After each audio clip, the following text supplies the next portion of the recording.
whole defense is flying around. They're making plays. They're getting after it. Yes. And it'll only get more and more difficult for teams to find out because he's had such a limited role. And so now he's going to get better and better. I think they are a very good – and I love LaFleur. I think LaFleur is a great football coach. Right. So I think you got an offensive mind, a great defense going.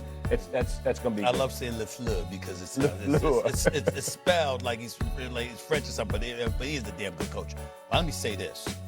We can say what we want positively about J.J. McCarthy. You know what we're not going to act like?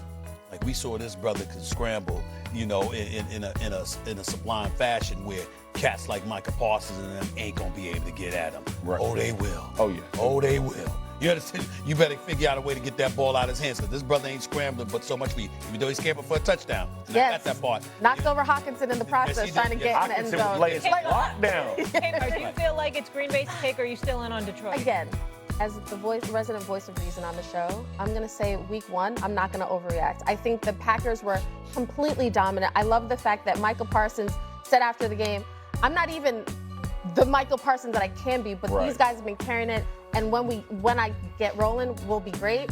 But for me, Jordan Love was a guy that you also needed to see it from. I thought he had a great game and all that, but it's week one. I'm not going to sit here and say that the Packers are going to steamroll everybody in this division. And that, to me, is I just want us to just kind of pump the brakes a little bit. This is what concerned me with Detroit. They lost so much in coaching. Yes. Yeah. You know, they lose 3 of their top coaches, basically, right? To other, and so both coordinators, right? And so now all of a sudden you're looking at this team, and it's Morton, right? Johnny Morton is their OC. Yes. And no explosives.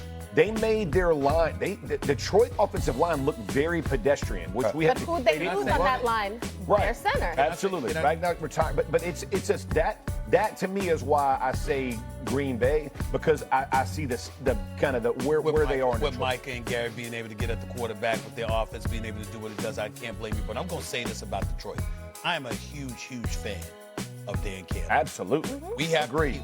He might have made the wrong call here with that offensive coordinator. All right? And if you're that offensive coordinator, you don't hear me calling that offensive coordinator enough. Mr. Morton, let me say this to you on national television. You got 2,000-yard receivers, 2,000-yard running backs, and a Catherine Laporta at the tight end spot.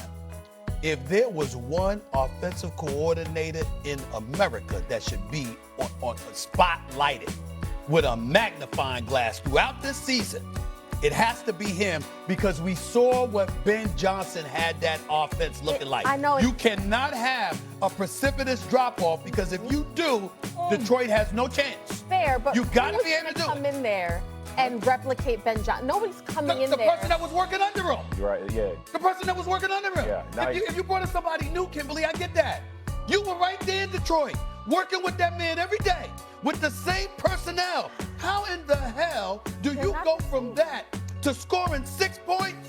Jared Goff, everybody was there. Yeah. Everybody was there. The only difference Let's let it marinate a little. Week one, let's let it marinate. Hold on, Molly. Hold on, Molly. Seriously. Hold on, Molly. The one, I'm not saying that you're wrong. I'm just saying but week the one. guy, I'm saying it's the same person. The only person that's different was you.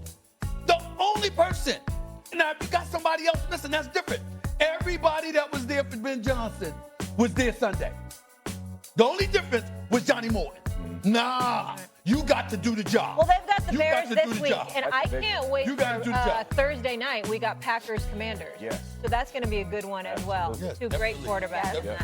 I just want to see the Detroit Lions scoring some points. Mr. Morton. That's all I'm saying. I mean, you already called the man out on Front Street. So I expect him to respond. I'm surprised we haven't gotten a headshot, Stephen A. We do need a headshot. Give me a headshot of Johnny Morton, offensive coordinator for the Detroit Lions. I feel like we have a new Stephen A. segment where he starts calling people out. I'm just saying. I didn't say the five guy. Do we need like a mugshot segment for you? What is he mad about? He needs his own You know what? I think we do. I will tell you this. When we get the heads pop up. You've seen it. I have done it before. Plummeted. So I'll ask the simple question, Jeffrey, Saturday.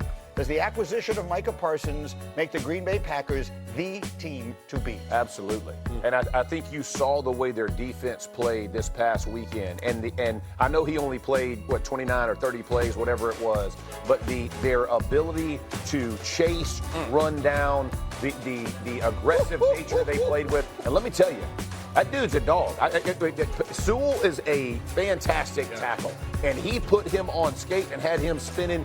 That is not easy. I don't care who you are, but he did it repeatedly. And yeah, I mean, you see the up and under, and then look at the bend backwards. Like his ability to stop and bend and force the quarterback to move instead of getting washed. Those are traits you don't necessarily coach. It was an impressive first game. Imagine if he didn't have a back injury. I mean, because Alex Smith said on the pregame show, we do Sunday Countdown before the games, Alex said that's a guy who affects every play, whether it shows up on the stat sheet or not. He doesn't have to have 3 sacks to have wrecked the game, and clearly there was some of that on display. Yes, and for the defensive coordinator, Jeff Hafley, you now can call the game a certain way because of Micah Parsons. I want to show you guys on Sunday something that happened in this game, and it ends up in an interception, but we're going to look at Micah Parsons right there, down there, and Jeff talked about it. He's going to hit Penei Sewell with a 1-2 step, but this allows these DBs now to move to different spots, and Nick, you can appreciate this. They're running to cover 2. All of those arrows happens after the snap, but the way Micah beats Penei Sewell, now Goff has to get rid of the ball right now, and now it ends up in an interception in the red zone. That's taking points off of the board for the Lions. No field goal, no touchdown, and now you give the ball back to Jordan Love with a chance to go win the game, and that's a 4-man pressure. Just Micah getting there and the picture behind him changing. Yeah, can I say how important, so as I blocked for Peyton Manning for so many years, the coach, the offensive coordinator, and Howard Mudd, our offensive line, Tom Moore and Howard Mudd, would tell us, no flash and don't make him reset his feet. So as an offensive lineman, your job is don't let anything flash in front of his eyes and don't make him reset or move his feet. If you can do that, quarterbacks are going to be successful in this league. And to your point, that flash in front of Jerry means all of a sudden he doesn't see movement. He can't see exactly where the ball, so he's hoping the guy's in the right spot because he has to anticipate throws. Turns out to be an interception. Those are the things that Micah Parsons, it doesn't show up as a sack, maybe not even a pressure, but it affects the play for an interception. There's quarterbacks on offense, and we think about, well, we can build around them. We don't appreciate that there are oftentimes players that are that valuable to a defense. We have a guy that's so good that we can decide to do different things over there. There you go. We don't have to cover as well. We don't have to blitz as much. We know where you're sliding your protection. Right. Oh, we can show over here because it doesn't matter because you're never gonna leave that man one-on-one. You know what, the back leaking out the backfield? We done with that. No more checkdowns. You better chip. And that changes the defense. It makes life so much easier for everyone else. And not to relitigate this, because, I mean, the thing with the Cowboys, it's done and it's over. But the point that Rex was making, and Rex Ryan is one of the great defensive coaches in the history of the sport. He said, you know, the Cowboys are going to get 4 good players. I'd rather have 1 player like that than 4 good ones. Because it changes, having a player like that on your defense changes everything for everybody else. It speaks to where the Packers are right now, right? They're doing things that they didn't used to do. Right? Like, so draft their wide receiver in the first round. You know, the defensive coordinator, Hafley, that was a big move last year before the 24 season to change defensive coordinators and change systems to that extent. Now you're seeing the benefit of being in the second year of this system after a promising first year. The Packers are making win now, go for it moves of the type that we used to say they were hesitant to make. There's also, like, the point I was making about the quarterback is, like, you can have a terrible play called, but Josh Allen's going to make it work. Like that, you have that saving ability from Micah Parsons. It's like, oh, I blew my coverage. Oh, the pass got batted down because that Micah Parsons is getting after. Oh, we got a sack. Oh, we ran the wrong blitz. We got a sack. Micah Parsons saved us. Like, that's a tremendous help to everybody on that team. Those guys are called erasers. They have an eraser on the offensive side of the ball or on the defensive side of the ball. My corner stinks, but I have a defensive end that can get home. He about to get everybody paid. I love you, Micah. Get him on. A lot of Pro Bowls coming.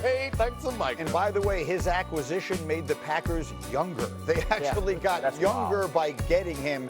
The Packers are odds-on favorites to win what we think